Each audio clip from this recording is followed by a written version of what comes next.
शहर व जिल्ह्यातील तब्बल 40,000 कुटुंबांचा उदरनिर्वाह विडी उद्योगावर चालतो.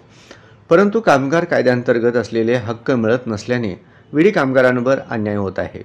किमान वेतन, बोनस, घरभाडे, मातृत्व लाभ यांसारखे हक्क तातडीने दिले नाहीत तर आम्हाला संघर्ष उभारावा लागेल, अशी ठाम भूमिका ज्येष्ठ कामगार नेते व माजी आमदार कॉम्रेड नरसय्या आडम मास्तर यांनी मंगळवारी घेतली. मंगळवार दिनांक 16 सप्टेंबर रोजी विडी कामगारांच्या विविध प्रलंबित मागण्यांबाबत राज्याचे कामगार मंत्री ॲडव्होकेट आकाश फुंडकर यांना शिष्टमंडळाद्वारे निवेदन देण्यात आले. या शिष्टमंडळात कॉम्रेड आडम मास्तर यांच्यासह सिटूचे राज्य उपाध्यक्ष कॉम्रेड युसुफ शेख मेजर, नसीमा शेख, सुनंदा बल्ला, शकुंतला पाणीभाते, विल्यम ससाणे, दीपक निकंबे, कामगार सेनेचे नेते विष्णू कारंपुरी महाराज आदी मान्यवरांचा समावेश होता. कामगार कायद्यानुसार विडी कामगारांना किमान वेतन, भविष्य निर्वाह निधी, बोनस, ग्रॅज्युइटी, मातृत्व लाभ, बाळंतपण रजा, शिष्यवृत्ती व गृहनिर्माण सुविधा यांसारखे अनेक हक्क आहेत.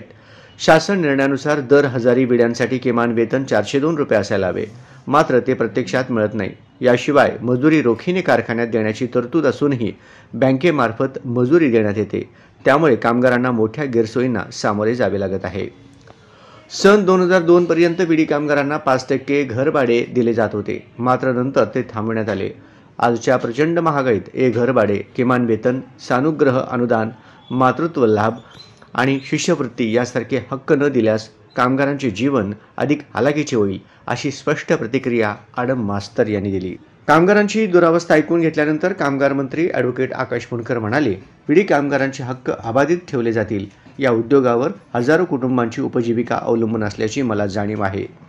दिवाळीनंतर याबाबत सविस्तर आढावा घेऊन किमान वेतन, घरभाडे, मातृत्व लाभ, भविष्य निर्वाह निधी यांची प्रभावी अंमलबजावणी होईल, यासाठी ठोस निर्णय घेण्यात येईल.